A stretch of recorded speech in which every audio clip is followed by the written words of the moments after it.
ᱦᱟᱭ ᱡᱚᱛᱚ ᱥᱟᱱᱟᱢ ᱠᱚᱜᱮ ᱤᱧᱟᱹᱜ ᱞᱟᱭᱤᱯᱷ ᱥᱴᱟᱭᱤᱞ ᱨᱮ ᱥᱟᱹᱜᱩᱱ ᱫᱟᱨᱟᱢ ᱟᱨ ᱦᱤᱡᱩᱜ ᱛᱟᱵᱚᱱ ᱯᱮ ᱡᱟᱦᱟᱸᱭ ᱠᱚ ᱚᱱᱞᱟᱭᱤᱱ ᱨᱮ ᱮᱠᱴᱤᱵᱷ ᱢᱮᱱᱟᱜ ᱯᱮᱭᱟ ᱩᱥᱟᱹᱨᱟ ᱜᱮ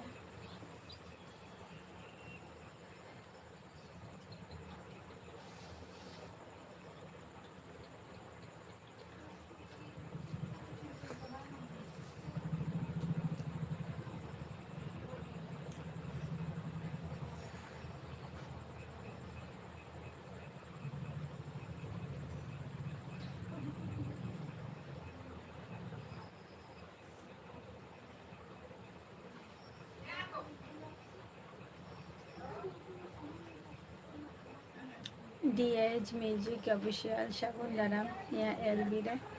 ᱟᱨ ᱚᱠᱟ ᱠᱷᱚᱱᱮᱢ ᱞᱟᱹᱭᱮᱜᱼᱟ? ᱱᱚᱣᱟ ᱪᱮᱫ ᱮᱢ ᱯᱟᱲᱦᱟᱜ ᱠᱟᱱᱟ? ᱱᱚᱣᱟ ᱤᱧ ᱪᱮᱫᱟᱜ ᱯᱟᱲᱦᱟᱜ ᱠᱟᱱᱟᱧ ᱵᱟᱹᱧ ᱵᱩᱡᱷᱟᱹᱣ ᱛᱟᱢᱟ?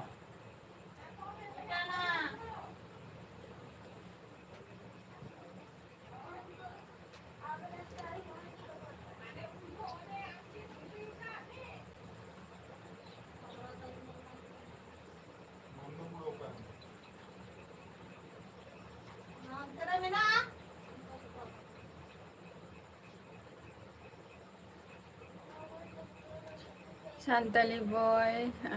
ᱥᱟᱹᱜᱩᱱ ᱫᱟᱨᱟᱢ ᱤᱧᱟᱹᱜ LB ᱨᱮ ᱟᱹᱰᱤ ᱫᱤᱱ ᱯᱚᱨ ᱞᱟइव ᱨᱮᱢ ᱦᱮᱡ ᱮᱱᱟ ᱪᱮᱫ ᱞᱮᱠᱟ ᱢᱮᱱᱟᱜ ᱢᱮᱭᱟ? ᱟᱞᱮ ᱥᱮᱱ ᱫᱚ ᱫᱟᱜᱮᱜ ᱜᱮᱭᱟᱭ ᱢᱤᱫ ᱵᱟᱨᱭᱟ ᱯᱟᱹᱠᱩᱲ ᱫᱤᱥᱚᱢ ᱡᱚᱦᱟᱨ ᱜᱮ ᱪᱮᱫ ᱞᱮᱠᱟ ᱢᱮᱱᱟᱜ ᱢᱮᱭᱟ ᱯᱟᱹᱠᱩᱲ ᱫᱤᱥᱚᱢ?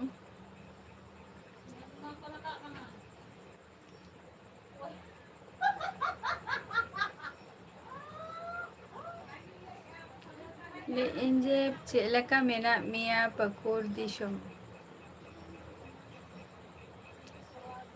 ᱟᱨ ᱟᱯᱮ ᱚᱱᱛᱮ ᱫᱚ ᱫᱟᱜᱮᱜᱼᱟᱭ ᱥᱮ ᱵᱟᱝᱜᱮ? ᱟᱞᱮ ᱱᱚᱛᱮ ᱫᱚ ᱡᱚᱨᱚᱜ ᱜᱮᱭᱟᱭ ᱛᱮᱦᱮᱧ ᱫᱚ ᱤᱧ ᱦᱚᱸ ᱱᱟᱯᱟᱭ ᱨᱮᱜᱮ ᱢᱤᱱᱟᱹᱧᱟ ᱦᱮᱢᱟᱞ ᱡᱚᱦᱟᱨ ᱜᱮ ᱦᱮᱢᱟᱞ ᱟᱨ ᱤᱧᱟᱹᱜ LB ᱨᱮ ᱥᱟᱹᱜᱩᱱ ᱫᱟᱨᱟᱢ ᱱᱟᱯᱟᱭ ᱨᱮᱜᱮ ᱢᱤᱱᱟᱹᱧᱟ ᱟᱯᱮ ᱠᱚ ᱪᱮᱫ ᱞᱮᱠᱟ ᱢᱮᱱᱟᱜ ᱯᱮᱭᱟ?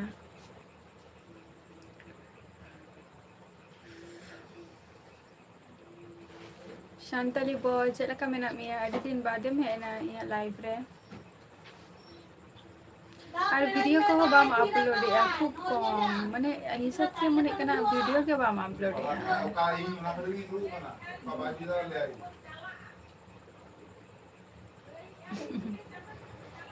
ᱯᱨᱚᱥᱮᱥᱤᱝ ᱪᱟᱹᱞᱩᱜ ᱠᱟᱱ ᱜᱮᱭᱟ ᱯᱟᱹᱠᱩᱲ ᱫᱤᱥᱚᱢ ᱯᱨᱚᱥᱮᱥᱤᱝ ᱪᱟᱹᱞᱩᱜ ᱠᱟᱱ ᱜᱮᱭᱟ ᱚᱵᱚᱥᱥᱳᱭ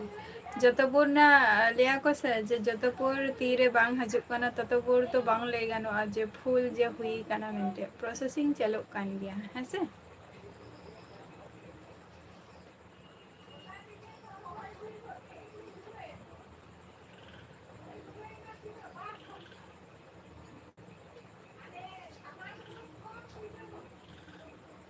ᱱᱚᱣᱟ ᱱᱤᱭᱟᱹ ᱱᱟᱜ ᱟᱢ ᱥᱟᱞᱟᱜ ᱯᱷᱮᱥᱵᱩᱠ ᱨᱤᱧ ᱨᱚᱯᱚᱲᱟ ᱱᱟᱜ ᱡᱟᱦᱟᱸ ᱠᱟᱛᱷᱟ ᱟᱢᱮᱢ ᱞᱟᱹᱭᱮᱜᱼᱟ ᱦᱳᱭ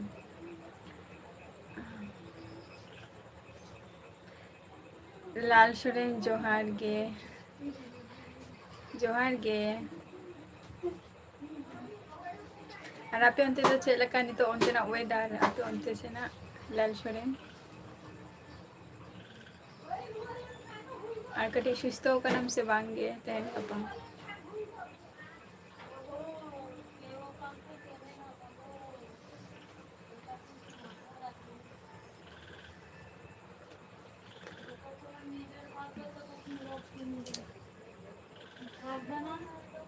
ᱟᱪᱪᱷᱟ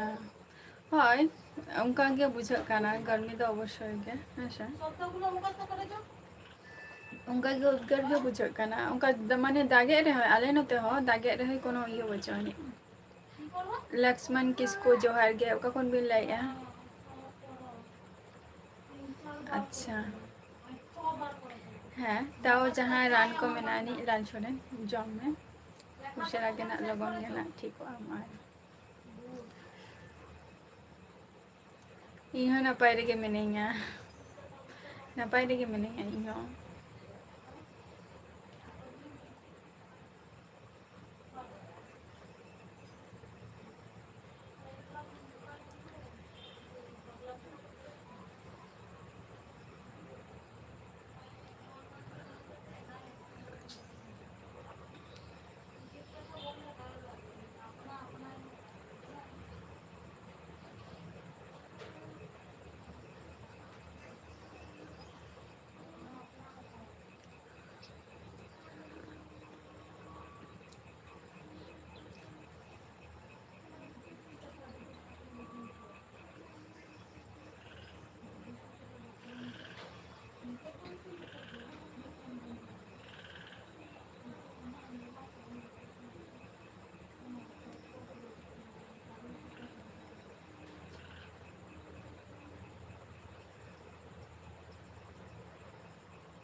Bangge.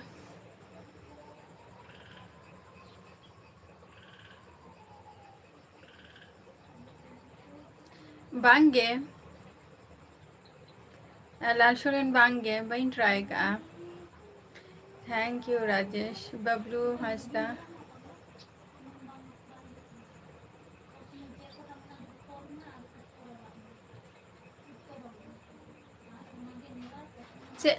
Cek khatir Bablu Hasda. Cek khatir.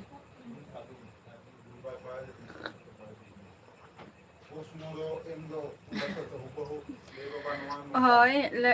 মানে প্রোফাইল ᱨᱮᱱᱟᱜ ᱡᱟᱦᱟᱸ আইডি ᱴᱟᱜ ᱵᱟ ᱯᱤᱠᱪᱟᱨ ᱴᱟᱜ ᱥᱮ ᱢᱟᱱᱮ ᱢᱟঝে ᱢᱟঝে ᱟᱹᱰᱤ ᱜᱟᱱ ᱜᱮ ᱟᱹᱵᱤᱱᱟᱜ ᱧᱩᱛᱩᱢ ᱛᱮ ᱞᱚᱠᱥᱢᱚᱱ ᱠᱤᱥᱠᱩ ᱟᱹᱰᱤ ᱜᱟᱱ ᱜᱮ ᱢᱮᱱᱟᱜ ᱠᱚᱣᱟ ᱛᱚ ᱚᱱᱟ ᱠᱷᱟᱹᱛᱤᱨ ना ᱟᱹᱵᱤᱱ ᱫᱚᱧ ᱠᱩᱞᱤ ᱠᱮᱫ ᱵᱤᱱᱟ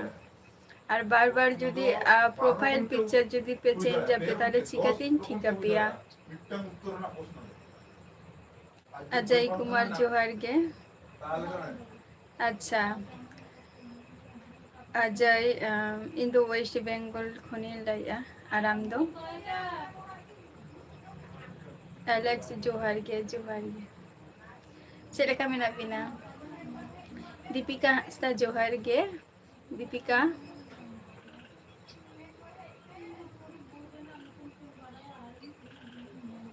अच्छा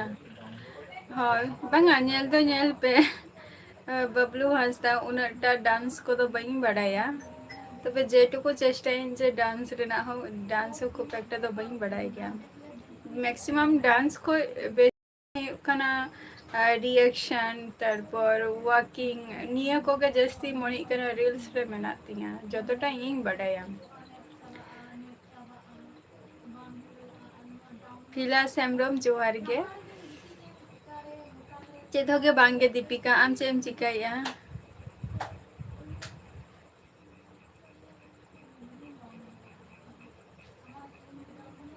राजेश मुर्मू चेम लेके बाई बुझोले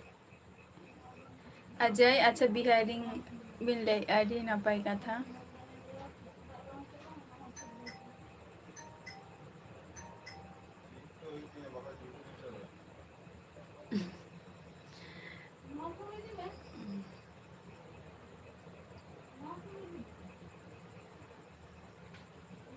थालुपू जहाँ कथम लैया सब थेके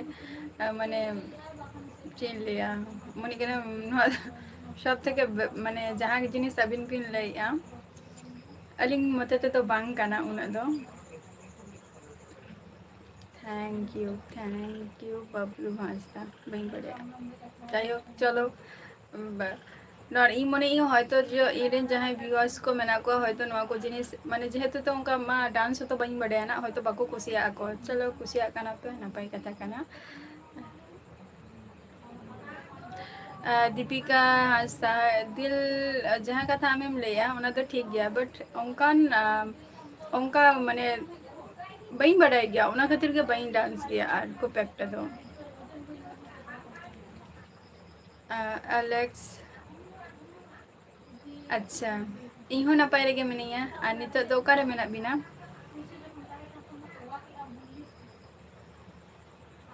चक्रा जोहार गे इन दो वेस्ट बेंगल नदिया डिस्ट्रिक्ट खनि लेया चक्रा आम दो का खनेम लेया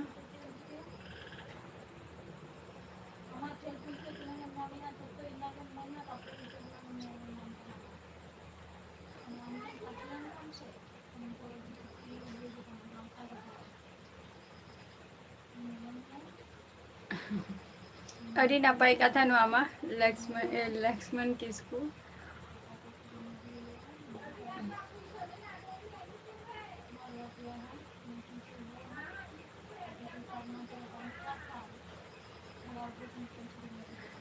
उनी दो प्राइवेट स्कूल रे पढ़ा गया लाल सोरेन भाईपो दो प्राइवेट स्कूल रे पढ़ा गया दीपिका हांसदा बई बड़े ना ओका खन बिन लई बई ठीक है मैं बिना जो कोई भी कना बिन मेनते चक्रा इन दो वेस्ट बेंगल नदिया डिस्ट्रिक्ट खनि लई आम ओका खनेम लई प्रथम बार इहा लाइव रेम हेना आर मातु हांसदा जोहार गे इन दो वेस्ट बेंगल नदिया डिस्ट्रिक्ट खनि लई आरएस जोहार गे अच्छा भुवनेश्वर अड़ी अड़ी नापाई कथा भुवनेश्वर रे मिटन कुमांग मेनाय गया ओंडे गे तहन गया भुवनेश्वर रह माने हातम ओरा आरकी थैंक यू अड़ी अड़ी सारहाव अच्छा ओरा रे तेहन तो चे छुट्टी बिन हताव का से चे एलेक्स एसएन मुर्मू जोहार गे बबलू हासदा अवश्य फेसबुक रेना लिंक तो नुआ यूट्यूब चैनल रे एमा कालिंग लिंक ता ओंडे चला कते जॉइन ताबो पे हरेश जोहार गे साइला टुडू जोहार गे सनातन मुर्मू जोहार गे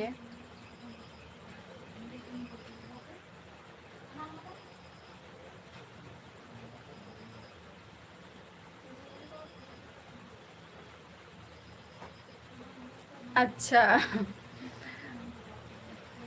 देव कर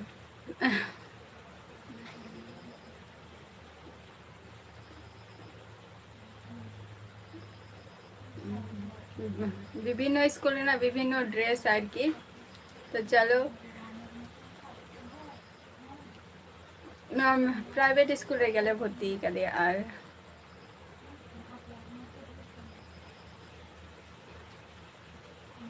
सगुन जोहार एसएन ओका खनम ले एसएन नरेंद्र नरेश मांडी जोहार गे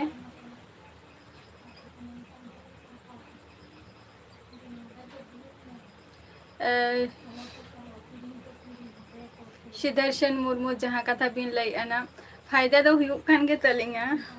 जेटा यूट्यूब रेना जहाँ मिटंग पेमेंट रेना जहाँ जिनिस को मेना नि से अबिन जखन नवा कथा बिन लईया तो मिद बार कथा किन लिया डिटेल्स तो बइन लिया नवा बारे ते तो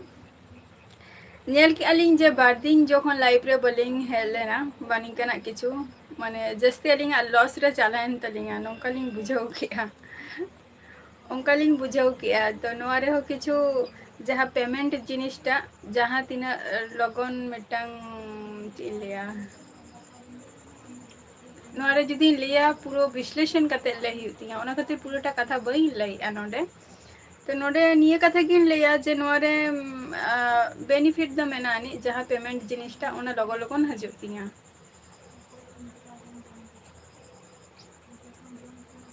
धनेश्वर जोहार गे एनएस चेद गे बई चिकाई गया विजय मुर्मू जोहार गे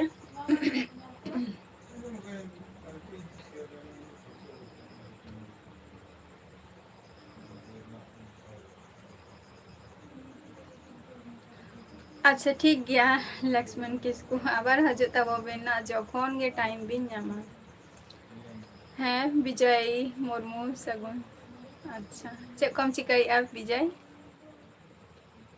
थैंक यू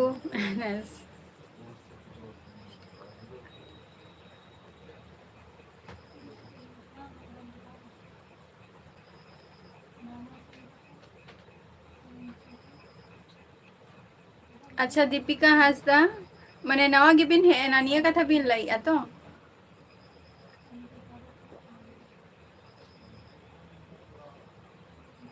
अच्छा अच्छा ए शिफ्ट रे ताहलेन तो बिना तेन दौड़ी ना पाई कथा आ दगा को बिन जम बरा के ऐसे बांगे एलेक्स धनेश्वर दादा जोहार गे दादा चलका मेना मिया ओके अजय आरो हजु तबो मेना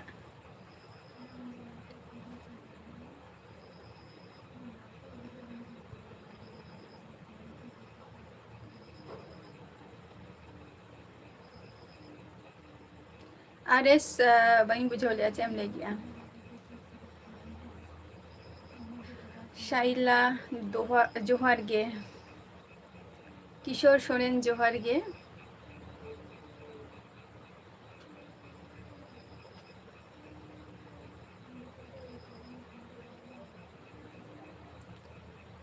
तालब मुर्मू जोहार गे ओका खन बिन लई तालब मुर्मू अबिन दो गुरु जोहार गे लॉस हुयुग कान तालिंगा जेटा फुल डिटेल्स अबिन ठेन नोडे बइन शेयर दारिया कना लाल सोरेन नोडे डिटेल्स बइन शेयर दारिया कना आरएस है रिप्लाई एमी इन तो झतो कोआगे जतोटा चेष्टा इन झतो कोआगे आगे आपे तो तेहन नवा गे पे हे गाना किछु किछु और मेना पे जेटा तेहन नवा गे पे हे गाना लाइव रे नेले पे हाँ पगेर का इंजु मिट्टम যদি ভুল কান তো দালেন জন্য মা পড়া হয়েছে না পুরো জলের মতো মুখস্থ করো এখন চোখ বুঝাচ্ছে হ্যাঁ সুদর্শন মুর্মু অবশ্যই চেষ্টাই আলিং প্রাইভেটেও বলতে পারছে না চেষ্টাই আলিং ওনা কোদো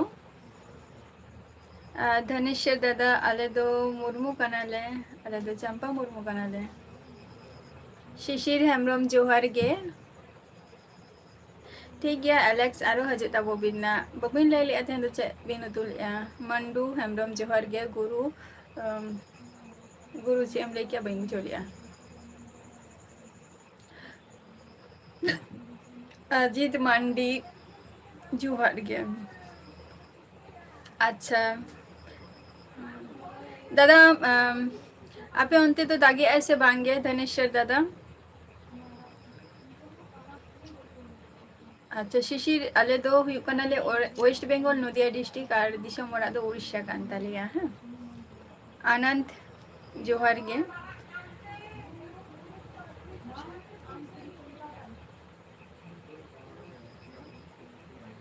मौज बड़ा गया झतो किछु गे नपाय गे आपातत चालू काना হয় রাল সরেন জান কি ওনা হচ্ছে ট্রাইব বিডে কি এন যে চে হুইউয়া মেনতে যেহেতু সময় হোক কাটি নিত শর্ট গে দিয়া আর সুকুমার সরেন জোহার গে চে লাকা মেনা বিনা বিন আর আবিন অন্তে দাগে আইসে বাঙ্গে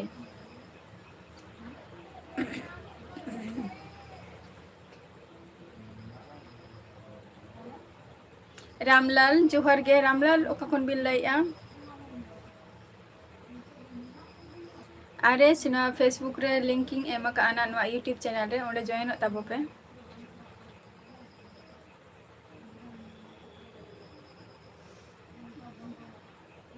एकदम लाल सोरेन कुनु हेमरम जोहार गे হয় আর আবিন ঝাড়গ্রাম খন বিলে আছে কবিন চিকাই গিয়া সুনীল কিসকু জোহার গে বালেশ্বর बालासोरे अच्छा बालासोरे जोहार गे महेशपुर अच्छा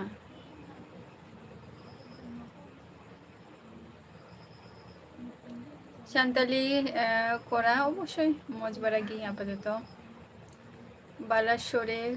अबिन दो कखन बिन लैया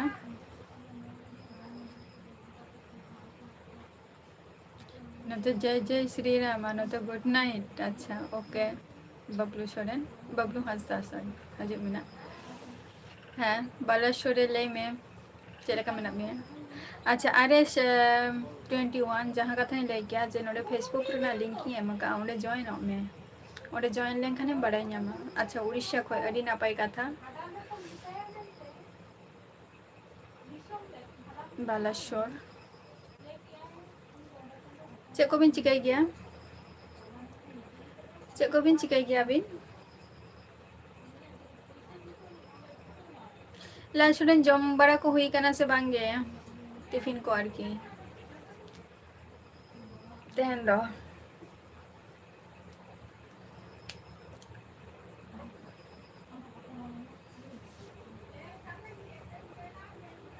RS 21 चेम चिकाई गया हम दो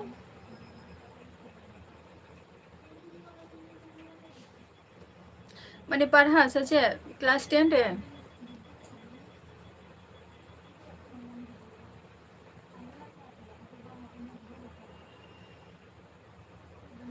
अच्छा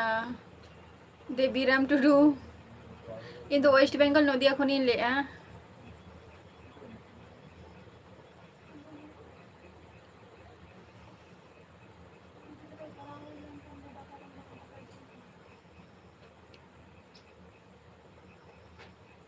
अच्छा लाल सोरेन अरे नापाय कथा अच्छा चेरे आरेश अच्छा माने निये साल ता माने माध्यमिक मेमा बालेश्वर हाबिल मुर्मू जोहार गे झारखंड खन बिल लेया और इंदो वेस्ट बेंगल नदिया डिस्ट्रिक्ट खनिन लैया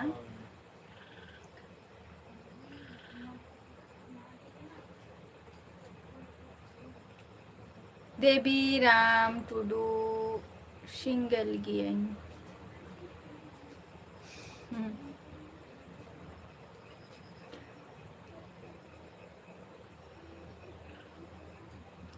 तेहन दो चेक को लिया पटल कुंदरी आलू उतु अच्छा तीन साल धरे RS 21 और आपे तो चेक पे उतु का लाल सोरेन अच्छा RS नदिया जायगा दो हुयुक काना कल्याणी मेन कल्याणी बा कचरा परब पे अंजम का गया हाय हाय हाय पोस्तो बाटा दिया आर नितो रोकोय पे उतु को गया आई बेरा हो रोकोय पे उतु को गया लाल सोरेन राजा नरेश मुर्मू जोहार गे देवीराम आले ओरा रे तो झतो को गे मेना कोआ आयो बाबा गरम बुढ़ी हातम बुढ़ी बारे इ मिनैया बारिया बोइहा मेना किना बारिया बहु तिकिन मेना किना झतो को गे मोटामुटी 10 जन चेतान रे मेंबर मेना लेया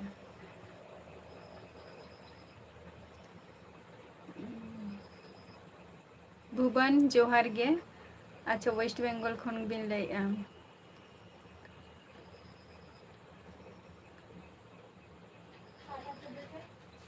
कल्याणी कल्याणी बोलते ओका कल्याणी कल्याणी कल्याणी मा कल्याणी गे कल्याणी जेटा कल्याणी पे आंजम का तो जे फेमस हॉस्पिटल जहाँ कल्याणी मदर गे ᱧᱩᱨᱩᱜᱼᱟ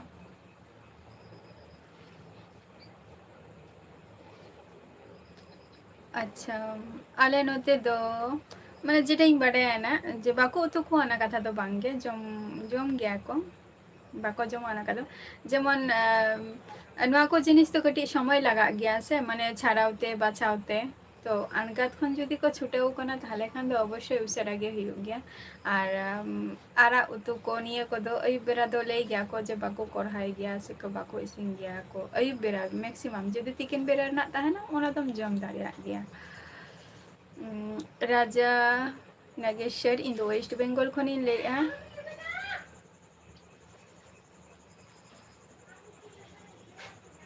चित्तलाल जोहार गे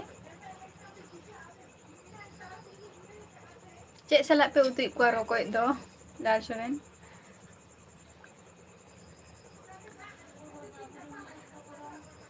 पारवेन इन दो वेस्ट बेंगल नदिया डिस्ट्रिक्ट खनिन ले अबिन दोकर खन बिन ले अबिन मनि कना अलिंगा लाइव वीडियो रे बिन हेलेना मिदाव उनका मने हुयुक कान तिया बांगे देवीराम टुडू नित दो बाले जम गया लेट माने इन दो मैक्सिमम लेट कते गिन जम गया 10:30 11टा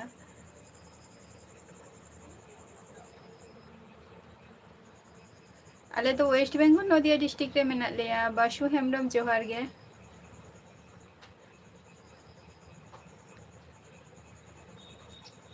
बांगे 5 नंबर कल्याणी दो बांगा जेहेतु मिटा आपे तो फेमस टाउन इन ले आपया जेहेतु ओना सुर खान दो कटी पे चिन्हाव दाड़ी आपे जे कल्याणी कल्याणी आरकी तो ओना सुर जदि पे आंजम का खाने ताहले खान दो ओना दो आले सुर इलाका बोलते जस्ती गे मोटामुटी 18-19 किलोमीटर दो अवश्य गे हुयुआ ओना को अतु दो आले खन और RS 21 आम दो कखोनेम लैया NHM जोहार गे अच्छा झारखंड खन भी लैया इन दो वेस्ट बेंगल खनिन लैया सिलाम टुडू जोहार गे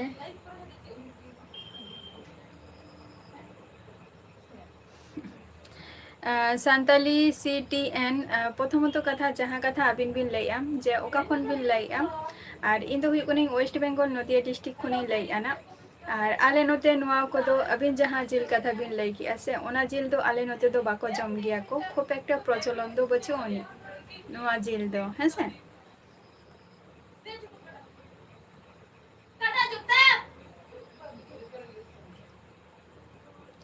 satu satu mana cana renak satu mana cana cana satu salak ku tu ya ko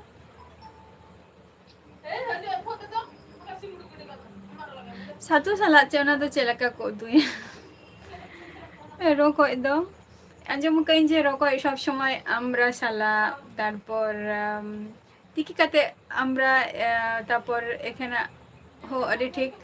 তারপর কালা को माने कायरा दारना जहाँ मजा में ना दो उना मजा सला को उतुई गया को छतु सला बोलते उन्हें चना रेना छतु उना गे तो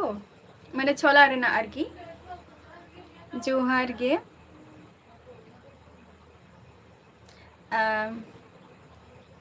बसुदेव हेमब्रम जोहार गे जोहार गे दादा अलिन तो वेस्ट बेंगल नदिया डिस्ट्रिक्ट खन ली लैया अबिन झारखंड दिसम खन भी लैया अडी अडी सारहाव सानताली CTN जहाँ कथा आमेम कुले किदिंगा ओना कथा रना आंसर मई एम का में गया आले नोते दो बाको जम गया नवा को दो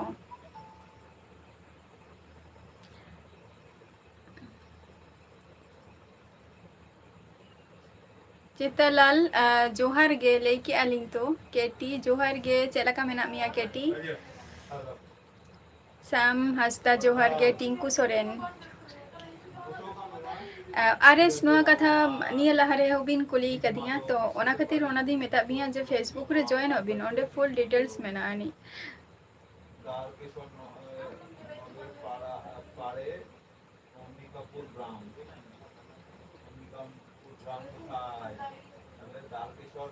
सागर हेमब्रम अडी अडी सारहाव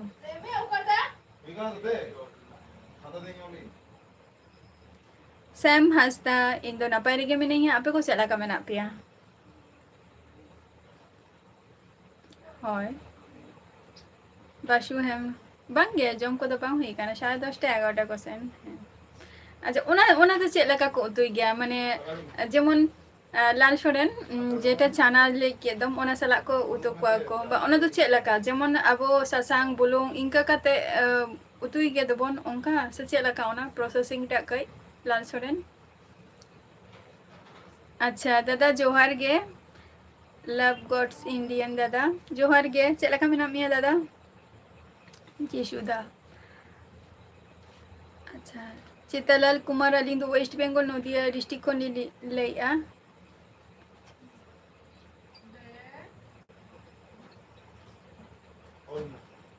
अच्छा सेंट पे ना थाले माने चेला का को उतुई गया इन दो ओना तो बई बड़े ना सतु छला दो इन दो बई जम का सरी कथा की लैया कारा तो बंगे इन दो लिया जे कायरा रेना जहाँ माजा माजा में नानी से कायरा रेना माजा कायरे दारे रेना जहाँ माजा में ना गया से मिटंग हुई कना मोचा जेटा हुई कना बाजार कोड़े हो को अखरिंग गया को तो ओना पन जम माने जमते हो सिविल बुझा किंतु कष्टो करती में नानी ओनारे और माजा जेटा इन एमा का गे मिटंग शॉर्ट वीडियो मिटंग एमा का गया जे माजा इन गेदे ताहे मेनते ओनाटा इन लैया जे ओना सला हो को तु को गया को मुनीराम मंडी जोहार गे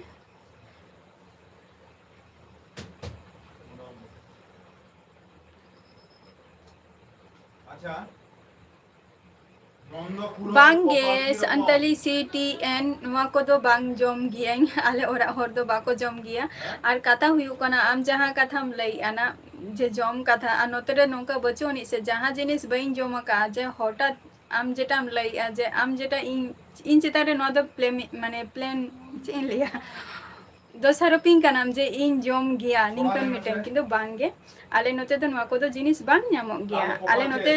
आले नुआ साइटिंग जहाँ तीना सांतार को मेना को नोते रे दो बाको जम को जेटा ही कना बर्धमान हुगली ओना साइटिंग आंजम का को जे गंगा हाना पारम साइटिंग जे ओनते रिन दो को जम गया को और किछु किछु दिसम हो मेनानी जे ओनते को जम गया किंतु आले सन तो बांगे है से जिशुदा अच्छा चेलका मेना मिया बाम ले लिया KM official in the waste Bengal Nadia district खनि लेया বন্ধকুড়ার কপাল কি রকম ছিল अच्छा चलो ना पाई कथा काना বন্ধকুড়ার গালের অবস্থা কি রকম सीरियस कथा लाल सोरेन जे जेटा आमेम लई के आसे जे सत्तु सला निये तो मिटंग माने इन ठे तो मिटंग यूनिक काना ना दो माने कोनो दिन हो निंगा की तो बई आंजम का ᱢᱤᱫ ᱦᱚᱲᱟᱜ ᱵᱷᱤᱰᱤᱭᱳ ᱨᱤᱧ ᱧᱮᱞ ᱞᱮᱜᱼᱟ ᱡᱮᱴᱟ ᱦᱩᱭᱩᱜ ᱠᱟᱱᱟ ᱡᱮ ᱥᱩᱡᱤ ᱥᱟᱞᱟᱜ ᱢᱤᱫ ᱫᱷᱟᱣ ᱩᱛᱩ ᱞᱮᱜᱼᱟᱭ ᱨᱚᱠᱚᱡ ᱜᱮ ᱦᱳᱭ ᱥᱩᱡᱤ ᱥᱟᱞᱟᱜ ᱚᱱᱟᱴᱟᱜ ᱤᱧ ᱧᱮᱞ ᱞᱮᱜᱼᱟ ᱢᱤᱫ ᱦᱚᱲ ᱵᱞᱚᱜᱤᱝ ᱪᱮᱱᱮᱞ ᱨᱮᱜᱮ ᱚᱱᱟᱧ ᱧᱮल ᱞᱮᱜᱼᱟ ᱟᱨ ᱱᱚᱜᱼᱚᱭ ᱛᱚᱨᱟ ᱟᱢ ᱛᱮᱦᱮᱧᱮᱢ ᱞᱟᱹᱭ ᱠᱮᱜᱼᱟ ᱡᱮᱴᱟ ᱦᱩᱭᱩᱜ ᱠᱟᱱᱟ ᱡᱮ ᱪᱷᱟᱹᱛᱩ ᱥᱟᱞᱟᱜ ᱡᱮ ᱱᱤᱝᱠᱟᱹ ᱠᱚ ᱤᱭᱟᱹᱭ ᱜᱮᱭᱟ ᱢᱮᱱᱛᱮ শেখর জোহার গে রূপনাথ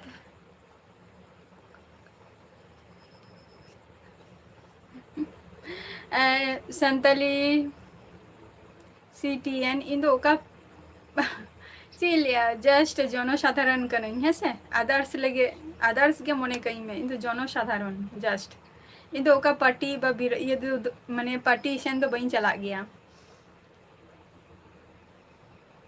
अच्छा साहेब टुडू इन दो वेस्ट बेंगल नदिया डिस्ट्रिक्ट खन इन लैया अबिन दो का खन बिन लैया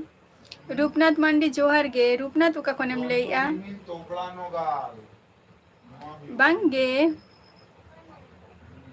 बागान बांगे जम को तो बांग हुई काना बई बुझाव लैया लाल सुरेन कारा दो चे बोलते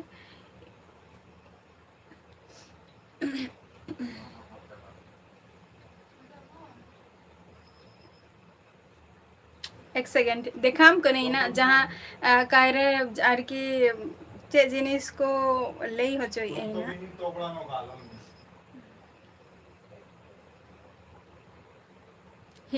अच्छा हिंदी ते तो इኛ प्रॉब्लम हुई गतिया लाल सोरेन वेटे तरबिन कटिन चेष्टा जे अबिन जहाँ कथा बिन लैया ओना देखाव रेना अच्छा के एम इኛ प्रॉब्लम हुई गतिया ओना खातिर बई लैया है से साहेब टुडू इन दो नापाय रेगे मेनैया अबिन चेला का मेना बिया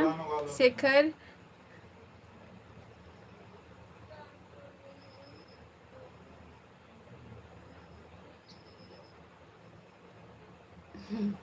शेखर उनका जुदी मने जहाँ कथा आमेम लैया पूरा ओरा गे हे दरो में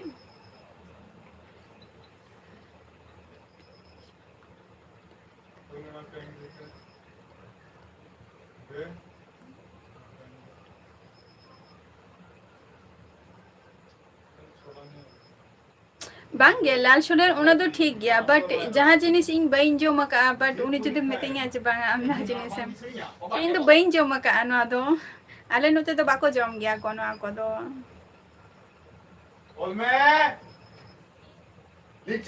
सोनेलाल जोहार गे ओना मा अवश्य अब शांताल को दो अडिगान किछु गे पहिल दो अडिगान किछु जिल गे बन जम गे ताहे बाबो जम का ओना कथा तो बांगा गल्प को ही आजम का गरम बुड़ी तो को ठेन हो अरे फेसबुक रेना जहाँ लिंक से ओना लिंक टा नोआ जहाँ इया यूट्यूब चैनल रे नेल मेना ओंडे लिंकिंग एम का फेसबुक रेना चरण हेम्ब्रम जोहार गे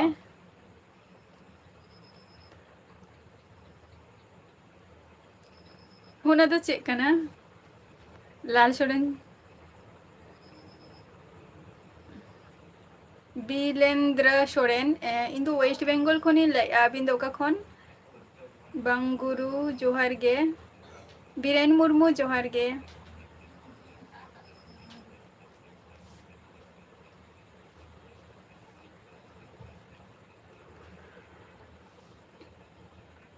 चरण जोहार गे बानगुरु सिंह जोहार गे ओका खनेम लैया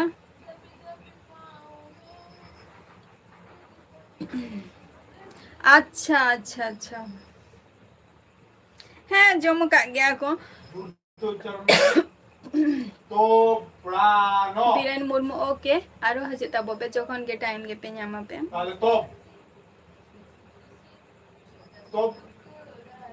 गोविंदा जोहार गे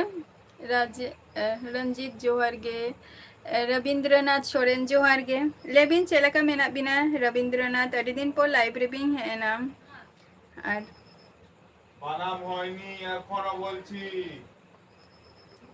अच्छा अच्छा आपे नोआ को जिल दो पे माने जमती उका से बांगे लाल सोरेन अच्छा सूरत खन अच्छा अडी नापाई कथा बानगुरु अच्छा कम चिकाई गया जोहार गे है नापाई गया लिंग और अबिन चेला का मेना बिना আচ্ছা হ্যাঁ অবশ্যই আর নতে রে তো ওনা কো যে নতে রে তো ওনা কো জিনিস তো বাং নামো তো No. ওনা কো জিনিস নতে রে তো বাং নামো তো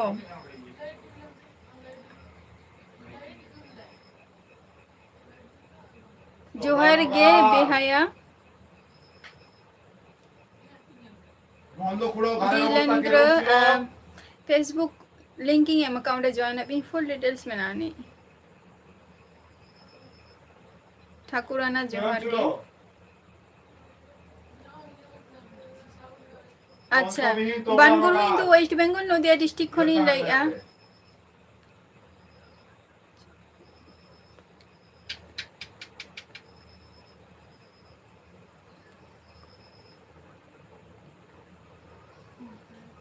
বন্ধ খুলো দাঁতের অবস্থা কি কি কি কি রকম? হয় লই গিয়া খো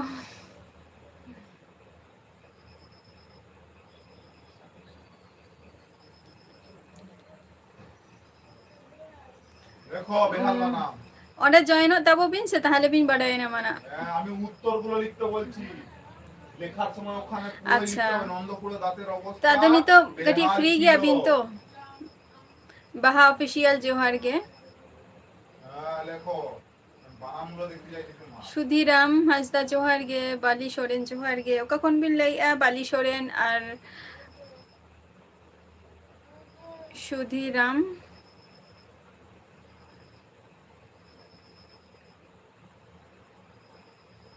एसएम स्टडी जोहार गे दादा ओका कोन बिन लइया কি না এ কথা কে জিজ্ঞাসা করেছিল? হ্যাঁ হুড়ু রোহই কদো চালুক কান গিয়া মিটাং বাড়িয়া দো চালুক কান গিয়া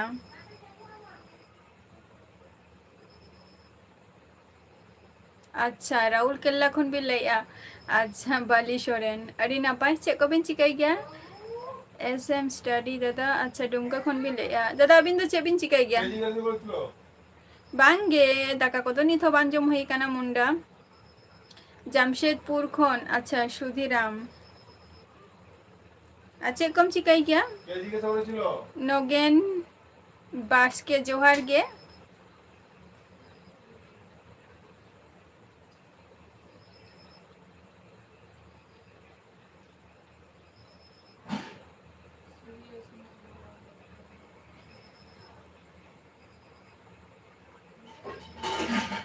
bain bujaw liya nuwa na meanings to check kan tabi na nogan baske বলো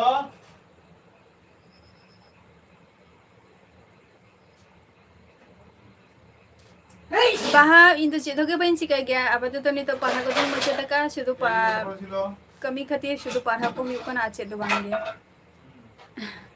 एसएम स्टडी अच्छा चक्री गया भी नापाई का था 3 दिन धरे अच्छा अरे नापाई का था बाली अरे ओंडे तो 3 दिन धरे मेना बिना बिन राउल केल्ला रे পান্থ স্যাকে সুধাই তারে বললো কি পেট এই আহারে পান্থ মানে প্রতীক জিজ্ঞাসা করেছিল। अरे सिंधु से तो बइन चिकाई गया शुधु जॉब बाकरा खातिर नहीं तो पढ़ा को हुई काना और आउटसाइड रे नय यूट्यूब रे मिलेगा और मिटन छोटो खाटो मिटन बैच में ना तिया पढ़ाव रे ना আবার পড়বো। सुनीराम सोरेन जोहार के পড়বো কুটিয়ে কুটিয়ে কিন্তু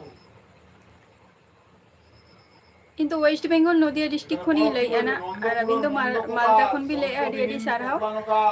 কৈলাশ জোহার গে নন্দকে উৎসাহিতে গেলেন পাড়াই। তাহলে এখানে কি আছে কি লেখা আছে? নন্দ फेमस न्यूतुम लेबिन কোথায় গিয়েছিলেন? बानगुरु मिटन फेमस न्यूतुम लेबिन बखन तो बइन बुझो दरे काना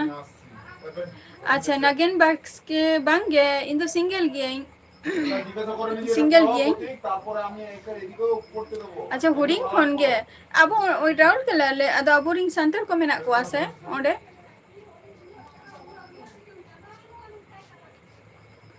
अच्छा भाईपो भाईपो लाल सोरेन भाईपो ओना दो तेन तो कटी क्लास टेस्ट इलेन तक तो अदो कम नंबर रे ᱧᱟᱢ काई अदो गापा आरो एग्जाम में ना तक ना क्लास टेस्ट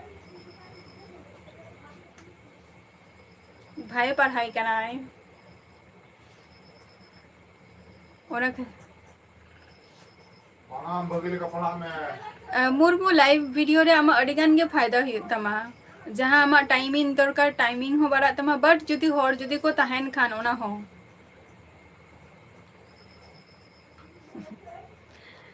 अच्छा प्राइमारी खय 9 पर्यंत হয় আদি নাপাই কথা ओके आरेस आरो जखन समय हुआ हजू ताबन पे सुनील हेम्ब्रम जोहार गे in the waste Bengal Nadia district खनि लेया बाई बुझाव लेया ना दो चे अच्छा बानगुरु नुआ दो उड़िया उड़िया भाषा ते मॉल के से चेत आले अते दिसम दो हुयु कना आले दो नितो मेना ले वेस्ट बेंगल नदिया डिस्ट्रिक्ट रे अडी अडी नापाय अच्छा नगेश बास्के अबिन दो का खन बिल लैया दिलीप हांसदा जोहार गे आपे को सेला रपोर बकरा खातिर दो या यूट्यूब चैनल रेना सॉरी यूट्यूब चैनल इन फेसबुक रेना लिंकिंग एमा का ना यूट्यूब चैनल रे ओंडे चला काते पे जॉइन दाड़े आपे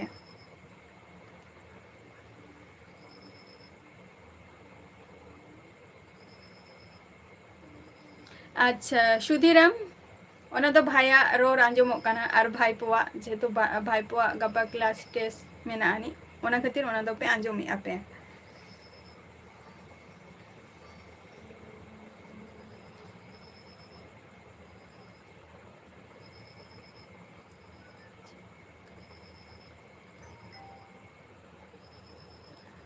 न्यू ऑल ब्लॉग्स जोहार गे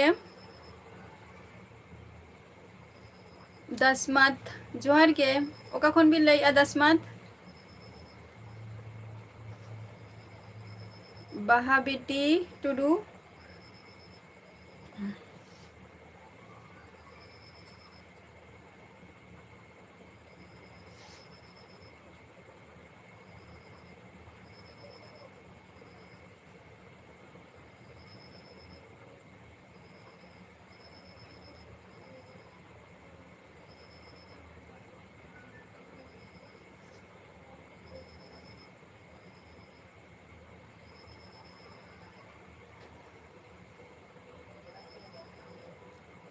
दसमत इन दो वेस्ट बेंगल नदिया डिस्ट्रिक्ट खनि लैया ना হয় लाल सोरेन बाम ले दो चेत हो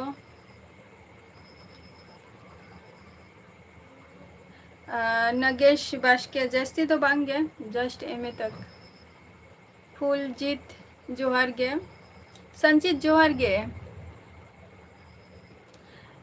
बिनोय डांसर बांगे दाका को तो पंजो का बड़ाई गया पे चाहे को इन रेगुलर व्यूज को हजू कना पे 10:30 11টা नागाद दाकान जम गया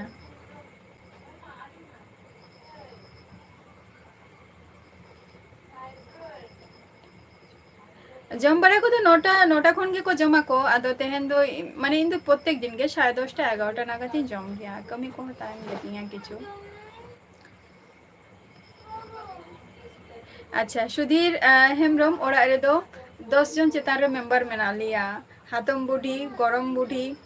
इन मेनेया आयो बाबा तारपर इन बाड़िया भाई मेना किना बहु तो को मेना कुआ प्लस हपन आयो हपन बाबा तो को मेना कुआ उनको हो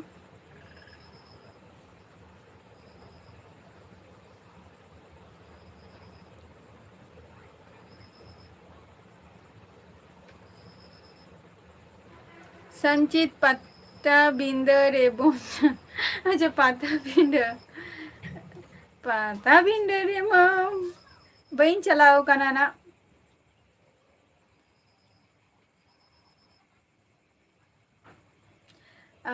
आरेश जहां को कमी को चला उनको तो कमी बड़ा माने जम बड़ा कमी को चला आदो झोतो हर गे निजेरा कमी को तहन गया से आदो झोतो हर गे कमी काते गे जम बड़ा आदो आय बाबा तको दो उनको दो लहारे को जमा को तबे मि संगते जम रेना चेष्टा गियाले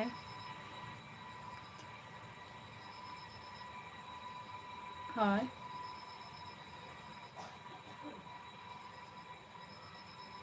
आरेस कमी को तहन गया ओना खातिर गया बाखान दो बांग लाल सोरेन अच्छा मंडी एंटरटेनमेंट जोहार गे अली वेस्ट बेंगल नदिया डिस्ट्रिक्ट खन लई आना अबिन दो का खय बानगुरु अवश्य चेदा बांगे अवश्य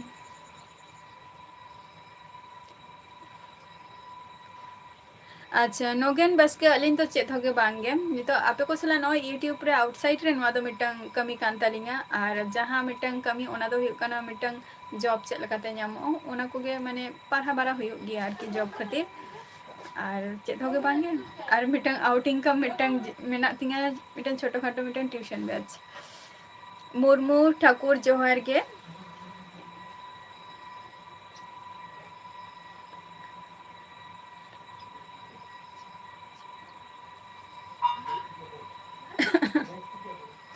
सरी गे लाल सोरेन अमोल जोहार गे हिंदी तो प्रॉब्लम हुयुग गे तिंगा बिनय आले तो तेहन दोले चे पलिया कुंदरी पटल और आलू पोस्तो दियाले उतु का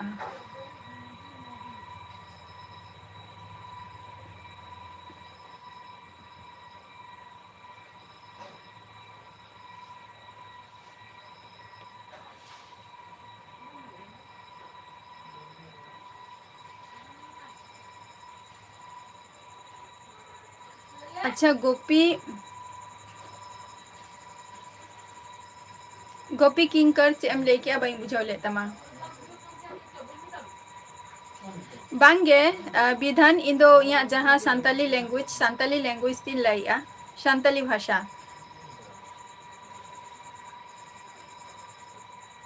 हिंदी दो नो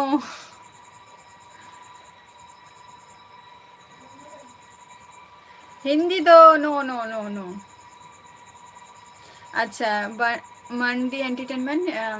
बड़ी पदा कौन भी ले आड़ी सारहाव ओके अमोल संजिला जोहार गे रामलाल टुडू जोहार गे शिमतो दुलर गति नपाई गे एसएससी तापर हिकाना नोआ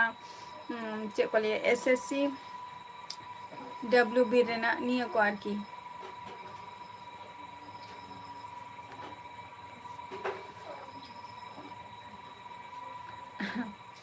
आले नते दो देखो सेता बेरा जुदीम चला से प्रथमत कथा लाल सोरेन सेता बेरा जुदी मार्केट जुदीम चला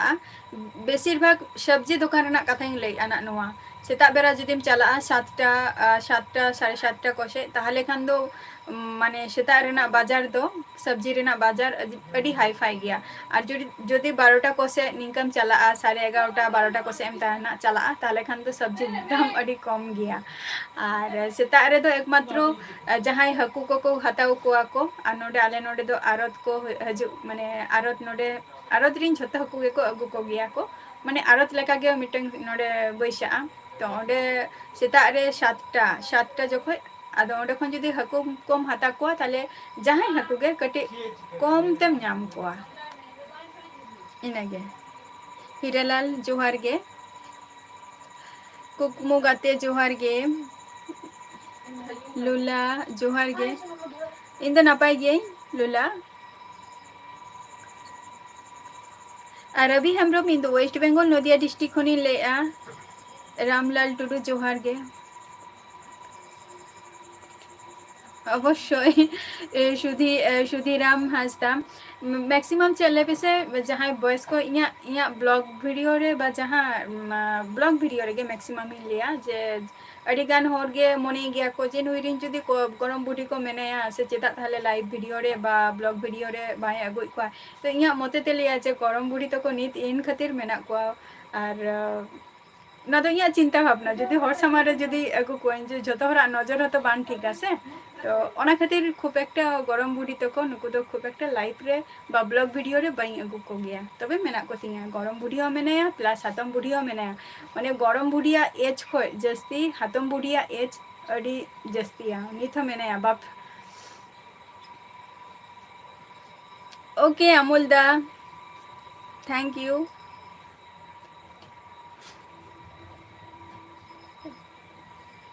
अच्छा नगेश बास्के आले दो हुयुग कनाले पे बया कनाले इन ᱟᱨ ᱤᱧᱨᱤᱧ ᱵᱟᱨᱭᱟ ᱵᱚᱭᱦᱟ ᱢᱮᱱᱟᱜ ᱠᱤᱱᱟ.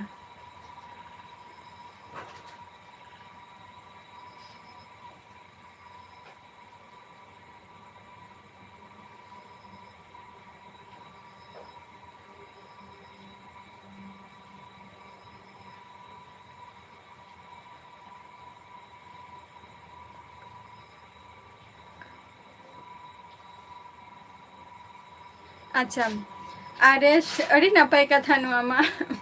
अड़ी नापाय कथा और उड़ीसा दो यहाँ दिसम वराक कान गया अवश्य जस्ती तो बही पढ़ाई करना जस्ट एम ए तक ही पढ़ाओ करना बबलू राज जोहार गे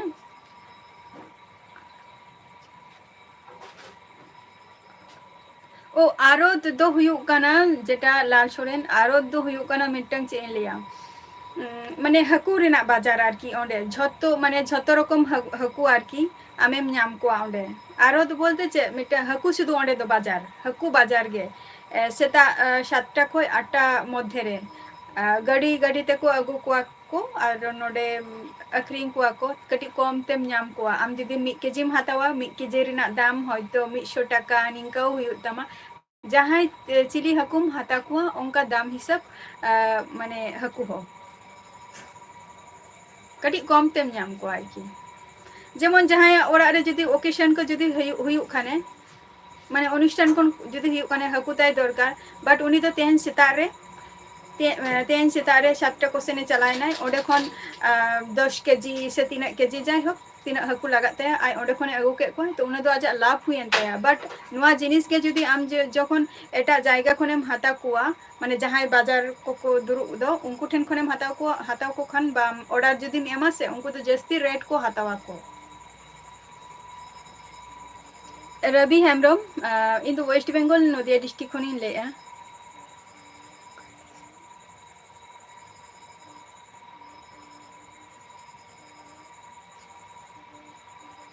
अच्छा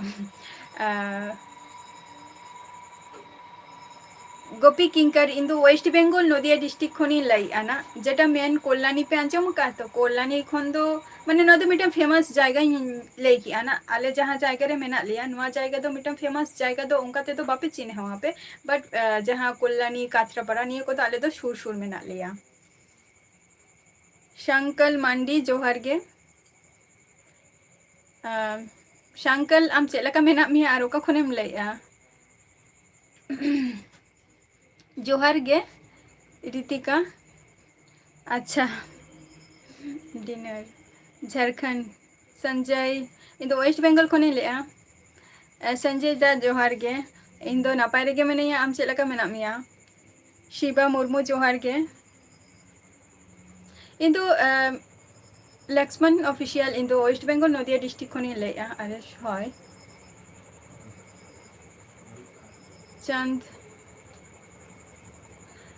चांद दुराला अच्छा जोहार गे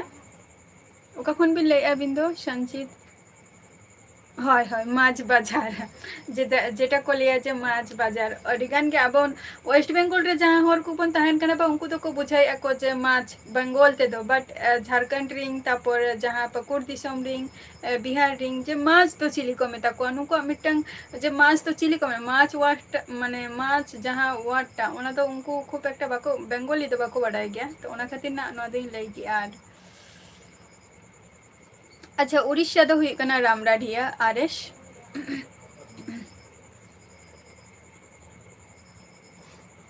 संजय सोरेन जोहार गे ओका कोन बिन लैया हाय फिश मार्केट अवश्य अवश्य हाकू हाय फिश मार्केट हाय नगेश बास्के फेसबुक रेना लिंकिंग एम अकाउंट जॉइन अबिन पूरा इया बारेते झोतो किछु के बडाय दारे अबिन बांगे संचित बांग हुई कना निथो डिनर तो अडी लेट गया 10:30 11टा ओके एस जी शांताली आरो हो जेता बन पे लाइफ रे अच्छा बपोन इन तो वेस्ट बेंगल नदिया डिस्ट्रिक्ट खनि लैया आम दो का खनेम लैया रंजन कुमार किस्कू जोहार गे सैमसंग हेमब्रम जोहार गे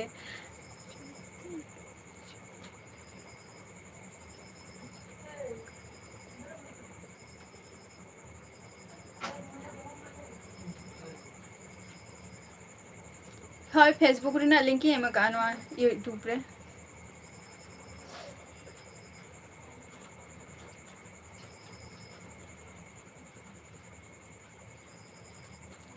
बंगाल ते मुर्मू नाथुराम बेंगल ते चेक को लिया दशरथ जोहार गे अच्छा पुरुलिया खो इन दो वेस्ट बंगाल खो नहीं लिया अच्छा ओलचिकी बा गोपी किंकर ओलचिकी तो जस्ती तो बइन बढ़ा यार की जेहेतु बइन पढ़ाव कना ओलचिकी ते तो जस्ट इया सिग्नेचर टुकु इन टुकु गी ओलचे का अड़ी अड़ी सारहाव आरो हजे तबन पे जहां को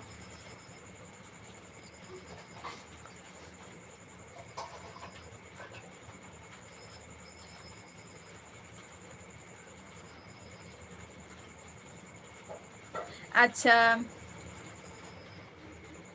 सुनीराम सोरेन जोहार गे अलिंग दो वेस्ट बेंगल नदिया डिस्ट्रिक्ट खन लिंग लइया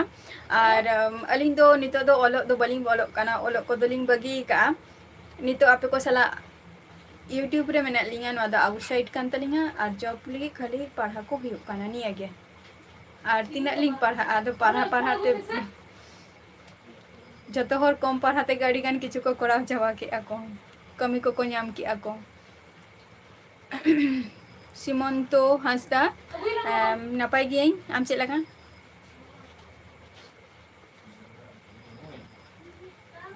बई बुझाव ले सैमसंग हेमब्रम बान गुरु सिंह जोहार गे संजय दा नमस्ते लेके मिदाव मिते कुली के दिया मिदाव चेक लगा मेना मिया इन तो नापाय रेगे मिनेया संजय दा आम चेक लगा मेना मिया दाग को तो हुयुक कान गया तेहन दो दागे गया मोटामुटी पानमुनी ऑफिशियल जोहार गे ओका खनेम लेया फालतू कोड़ा जोहार गे इन तो वेस्ट बंगाल नदिया डिस्ट्रिक्ट खने लेया हम तो ओका खनेम लेया जहां को लाइव रे मेना पिया उसरा गे लेता बोपे जस्ते घड़ी और बइन ताहेना ना टाइम और वक्त हो चाबा हजु कान तिया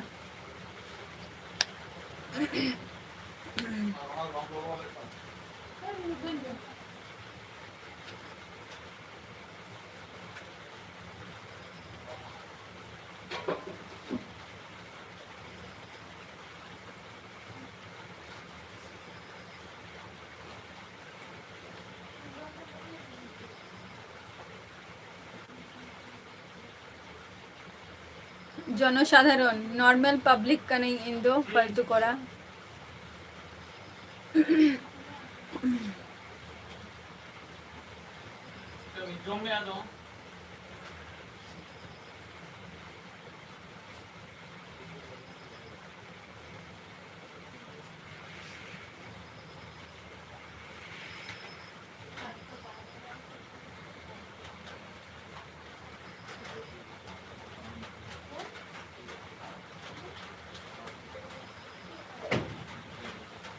नापाय रेगे में नहीं है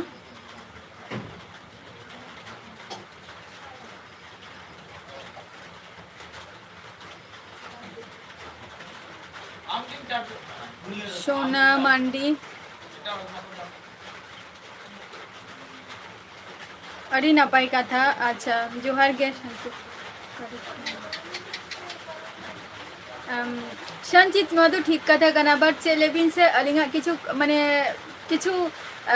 कमी को तहन गया जेटा हुई कना आय बाबा सला कोई पे रोपर गया से बांगा बइन बडाय गया जेमन नयतरा आपे को सला लाइफ टाइम नयतरा लाइफ क्लोज ही एंतो 9टा पर्यंत इया मिनिमम लाइफ कांतिया तो इना पोर खय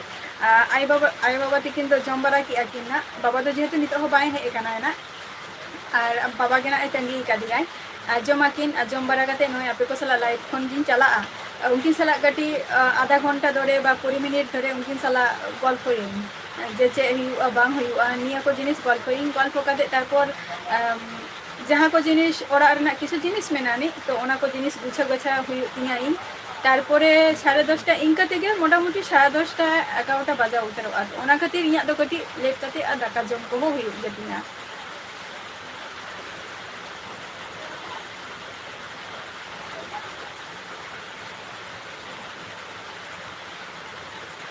सोहाग ऑफिशियल चेष्टाई अब जहाँ मातृभाषा सानताली तेगे रपड़ जाते भागे ठीक जाते रपड़ दाड़े वेस्ट बेंगल रे मिनाइया बाट नोडे तो जस्ती बेंगली तेगे ओलो पाढ़ा को से ताओ आपे को साला नो जे कंटिन्यू जे लाइव रिंग हजु कना जे ब्लॉग वीडियो को तैयारी तो किछुटा इ मने जे होयतो लाइव वीडियो रे हे कते बा ब्लॉग वीडियो को कराई तो किछुटा इया माने सानताली रेना किछुटा होयतो उन्नति होई कान तिया हाँ अड़ी नपाय कथा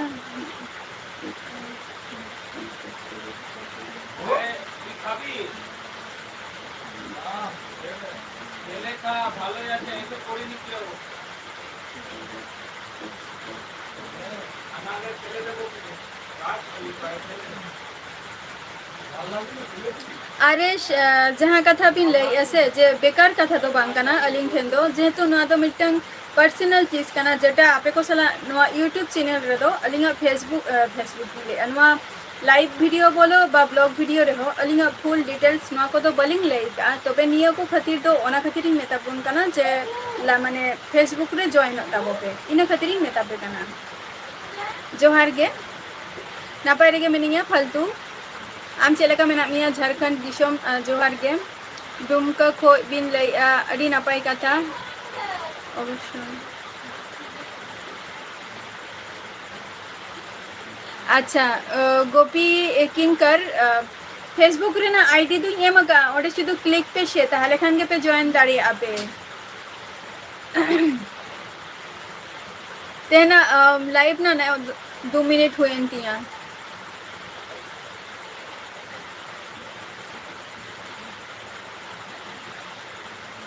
बांगा आरेश जहाँ लिंग पर्सनल किछु चीज में नानी जेटा आपे को सला लिंग शेयर बट नितो दो बांगे नोंका लिंग मने शेयर हुआ चेदा बांगे चिलिका जोहार गे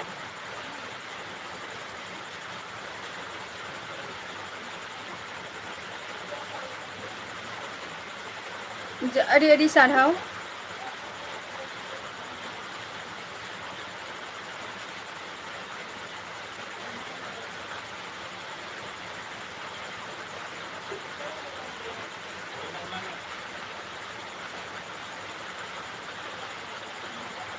ओके संजय सोरेन सिंगल गेंग है से तेहन जहाँ को पे लाइव रे पे है कना अड़ी अड़ी साराव जहाँ तेहन लास्ट माने ताइनम रे जहाँ को पे कुकली पे दहो लिया तो जहाँ आंसर को बही मका तो चेष्टाइन जे आपे को पूरो गपा ओना ना आंसर बा हजे तबन पे ना गपा और तेहन एपिसोड दो नोड़े गी मुचा दी आना और आपे को लेगी ब्लॉग वीडियो मई एमका गया ओना को नेल ताबो पे और जतो गे नापाय रे के तहन ताबो पे